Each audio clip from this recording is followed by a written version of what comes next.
nggak lulusan sekolah itu nggak bisa melanjutkan kan, pada kumpul ngobrol-ngobrol ketemu di kampung gitu. Kebetulan di situ tuh ada alat musik angklung di apa di Siskamling itu kan, ada pos ronda itu kan.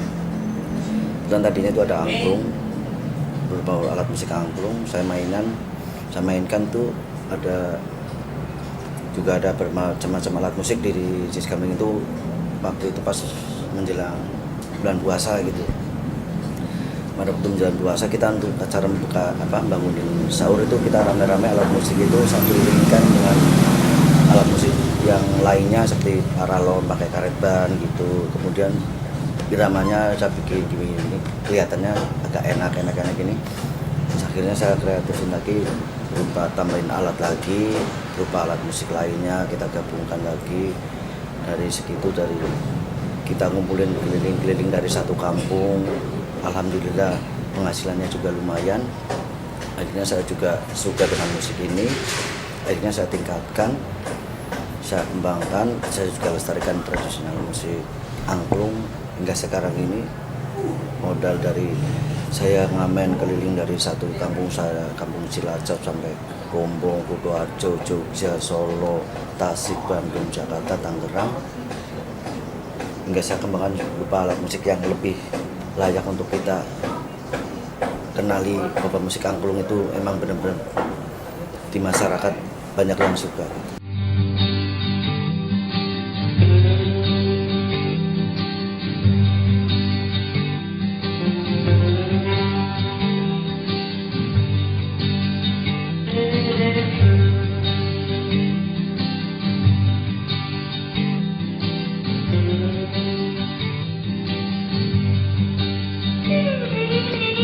Sudah lama aku menunggu pertemuan seperti ini, ikatan batin yang telah terpatri tak bisa aku ingkari. Melihat dunia dari tikungan, melihat dunia dari persimpangan, banyak melihat persoalan. Ngamen itu sudah ada dari abad 17. Abad 17 dulu itu namanya kentrung. Iya. Jadi ada satu desa paceklik, ya. Paceklik ya kan, nggak panen ya kan, karena penyakit sawahnya. Dia nyari desa yang makmur, dia rombongan. Datang ke pasar makmur, ngamen dia. Dengan dapat uang. Terus abad-abad 19 ke sini ada namanya barang. Barang itu lebih individual, sendiri, personal ya. Dia datang ke rumah-rumah, mendoakan orang punya rumah. Bismillahirrahmanirrahim, mudah-mudahan ibu bapak panjang umur, murah rezeki ini. Yang punya rumah ngamini. Amin, amin. Dari kata ngamini tadi timbul kata ngamen.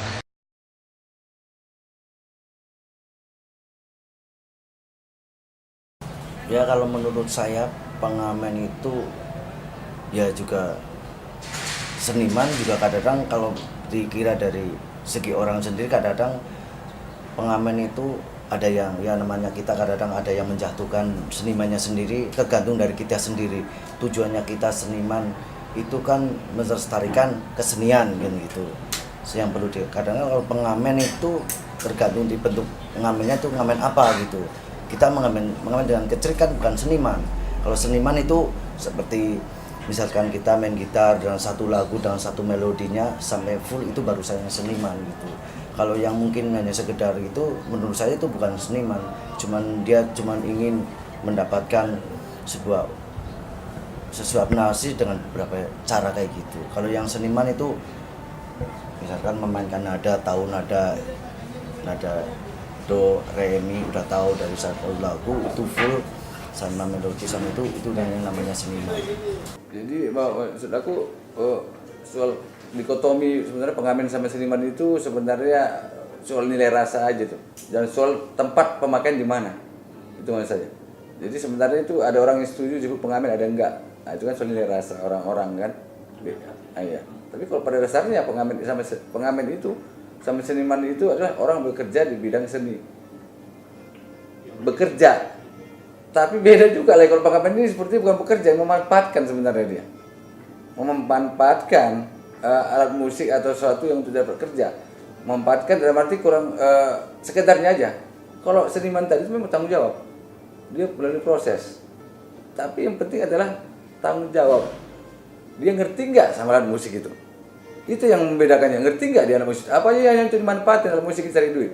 Kalau dia ngerti bahwa alat musik itu adalah mulai proses belajarnya gimana, dia ngerti penempatannya dipakai di kapan, di mana, dalam konteks apa, baru kita ngerti. Kalau hanya untuk diambil ini, dia mainkan tak jelas, hanya satu lagu doang tapi nggak mantap, pertanyakan itu. Berarti dia memanipulasi alat musik cari duit.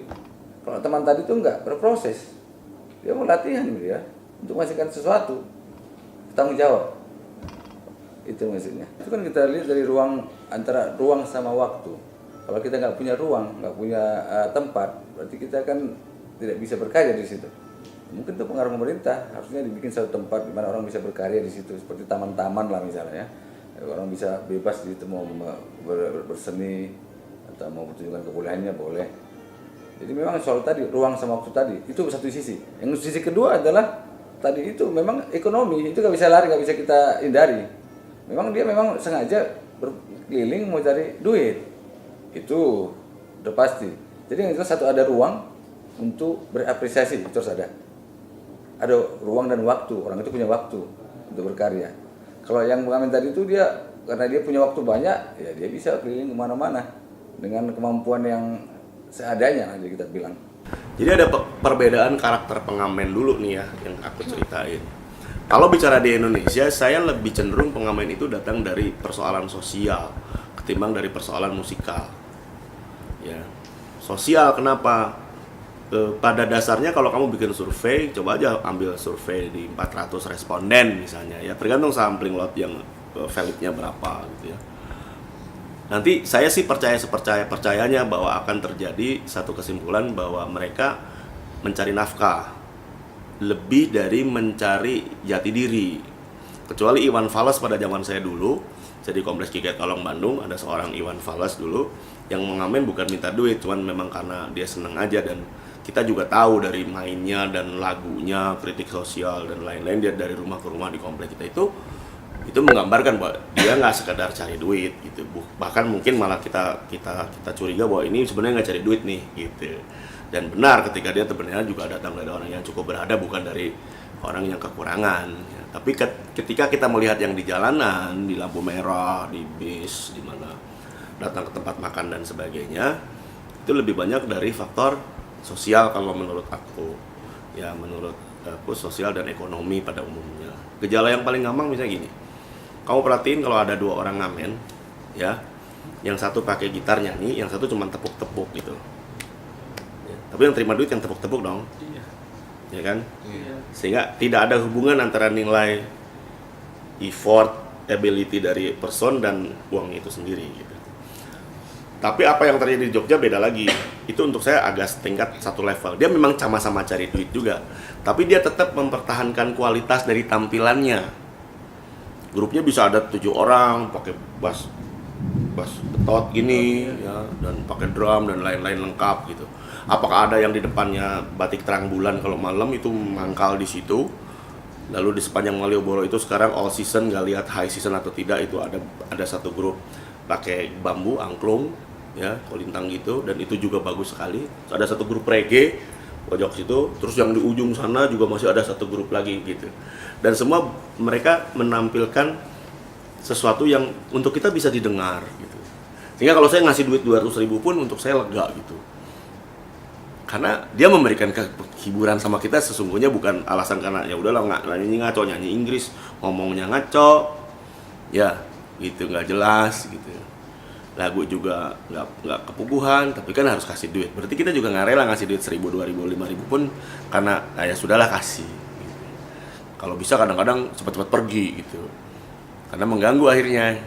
Gitu. Itu harus dibedain sehingga benar-benar memberikan nilai kehadirannya itu. Nah, untuk saya orang-orang itu cukup saya bisa seniman karena dia bisa main musik dengan baik. Main musiknya benar, nyanyinya bener gitu, dia perform juga bagus. Jadi dia seniman untuk saya gitu, ngamen. Tapi kalau yang cuman mengarah duit tanpa memberikan kontribusi yang baik, tukeran duitnya juga agak berat nih kita bayar apa nih sebetulnya gitu ya. Jadi tergantung konteksnya. Gini, dulu tahun 70, 80 sampai mau menjelang tahun 90 itu tempat ngamen di Jakarta itu ada 3. Ada di Pecenongan, ada di Pasar Senen, ada di Blok M di Pasar Kaget namanya. Nah itu ngamennya nggak di bus-bus, nggak ada, masih di tenda-tenda, warung-warung kaki 5 tahun segitu. Nah ngamen dulu saya juga tidak mengerti apa motivasinya. Setelah saya kumpul dengan saudara-saudara itu baru saya tahu bahwa ngamen itu ada 4 motivasi supaya tahu perbedaannya nanti. Ngamen yang satu, ngamen yang untuk karir. Ngamen yang untuk karir, dia datang dari daerah ke ibu kota ingin mengembangkan bakatnya. Di sini di Jakarta tidak punya saudara, untuk lilitan perut dia mengamen, malamnya ngamen, siangnya nyodorin lagu-lagu ke produser rekaman. Karena apa? Idealnya kalau untuk pengembangan musik tahun-tahun segitu, tahun 70, 80 sampai 90 itu idealnya adalah di ibu kota. Karena di ibu kota ada produser, di ibu kota ada wartawan, di ibu kota ada studio rekaman. Kalau di daerah nggak ada. Makanya zamannya Gus Plus, zaman itu Nomo, Nokus, ngamen juga banyak. Nah, itu malamnya ngamen, siangnya nyodorin lagu-lagu di produser rekaman. Jadi dia dari daerah itu udah siap ingin mengembangkan bakatnya di ibu kota Jakarta ini. Itu. Jadi dia udah siap dengan karya-karyanya. Ternyata banyak yang berhasil. Ya seperti Kuntet Manggulangit, pencipta lagu judul-judulan. Terus Papa Tebo, pencipta lagu anak-anak, dulunya namanya Wanda Caplin. Ada Yonggi RM, pencipta lagu Sepatu dari Kulit Rusa. Ada Brin Leslie, pencipta lagu ini yang punya nama punya jazz. Terus ada Timur Priyono, pencipta lagu Mari Pacaran Sayang, lah gitu-gitu itu. Terus ke sini ada Tony Kurastafara, ada Mbak Suri Almarhum, ada Iwan dulu juga pernah di situ, ada terus banyak. Nah, itu yang ngamen untuk karir. Ya, yang perlu digarisbawahi tadi itu, idealnya adalah untuk pengembangan musik di Indonesia tahun-tahun segitu itu harus di ibu kota. Karena di ibu kota tempat ada produser, ada studio rekaman, banyak wartawan. Kalau di daerah nggak ada, gitu loh. Nah, ini yang ngamen untuk karir, banyak yang berhasil tadi yang saya sebutkan. Ngamen yang kedua adalah ngamen yang untuk batu loncatan. Sebetulnya dia datang dari daerah ibu kota ingin bekerja, karena di sini tidak punya saudara, ya, belum mendapatkan pekerjaan, sedang dia bisa sedikit bermain gitar. Akhirnya dia ngamen. Dia nggak punya karya, dia membawakan lagu-lagu yang sudah populer, lagunya Gus Plus, lagunya Pandas, lagu Deloitte, lagu favorit zaman dulu. Malamnya ngamen, siangnya ngamen pekerjaan. Ada yang macam-macam udah, kalau itu ada yang pakai dagang, ada yang pakai macam-macam terus. Itu yang kedua. Ngamen yang ketiga, itu yang iseng. Anak SMA, anak mahasiswa, nggak tahu apa yang dicari. Ngamen yang keempat, bapak-bapak dari tahun 69 sampai sekarang main sitar, kecapi, itu masih ngamen, nggak ada pilihan lain. Dari 4 motivasi itu ada di dalam kelompok penyanyi jalanan. Nah, yang perlu digarisbawahi adalah tidak ada pemuda Indonesia yang cita-citanya jadi pengamen. Nah, makanya di sini ada kelompok penyanyi jalanan. Dulu ngamen itu sendirian, bawa gitar, di warung-warung. Ada grup juga, gitu. Tapi kebanyakan sendirian, Iwan sendiri, Iwan itu sendiri, Kuntet sendiri, Timur sendiri, saya sendiri, sendiri semua dulu itu. Nah, apakah kalau saya nyanyi diiringi salah satu alat musik, apakah saya pemusik? Saya ngamen nih Pak gitar dinding, apakah saya pemusik? Saya diiringi satu alat musik. Kalau kita bicara musik adalah gabungan unsur bunyi ada drum, mungkin ada piano, ada gitar, ada bass, ada rhythm, gabungan unsur bunyi. Di sini ada ritme, di sini ada harmoni. Kalau sendiri nyanyi diiringi satu alat musik, makanya gimana ya wis, jadi kelompok penyanyi jalanan. Itu jadi seniman itu tidak dilihat dari rambutnya panjang, celananya robek-robek, enggak. Seniman itu dilihat dari karyanya. Jadi kalau saya pelukis, saya ngelukis, orang lihat itu seniman lukis, dia bikin lagu. Jadi karyanya, bukan dari penampilannya. Jadi nama itu kosong, karya itu nyata. Jadi itu. Jadi boleh aja mengatakan dia seniman karena dia punya karya, dia punya lagu di ciptaan sendiri. Tinggal sekarang nasib aja, bagaimana tentang derajatnya ini diangkat apa enggak, bagaimana ketekunan dia untuk meniti karirnya kan?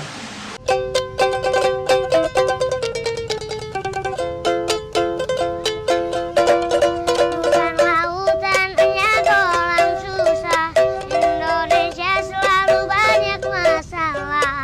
Dari kasus KKN sampai narkoba, dari Maluku sampai Malu semua.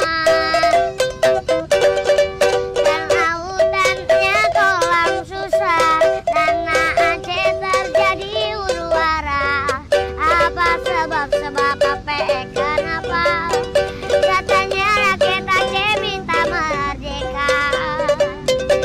Orang bilang tanah kita tanah surga, kok korupsi dan korupsi membudaya. Orang bilang negeri ini reformasi, masih banyak tikus-tikus berdasi.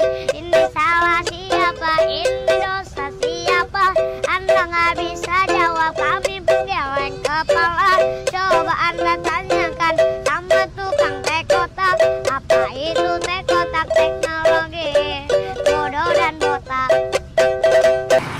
Kalau menurut saya pengamen itu bisa dibilang juga seniman ya. Masalah dia menciptakan lagu, terus dari menciptakan lagu itu dia bernyanyi, dan dari bernyanyi itu dia menghasilkan uang ya. Bisa juga dibilang pekerja juga, karena dari hasil dia mengamen menghasilkan sebuah karya ya. Jadi menurut saya pengamen itu boleh dibilang seniman ya. Banyak-banyak artis-artis juga yang dasarnya awal dari pengamen dia menjadi sukses ya. Menurut saya pengamen, khususnya pengamen di jalanan, itu yang pertama adalah yang pasti mengganggu masyarakat.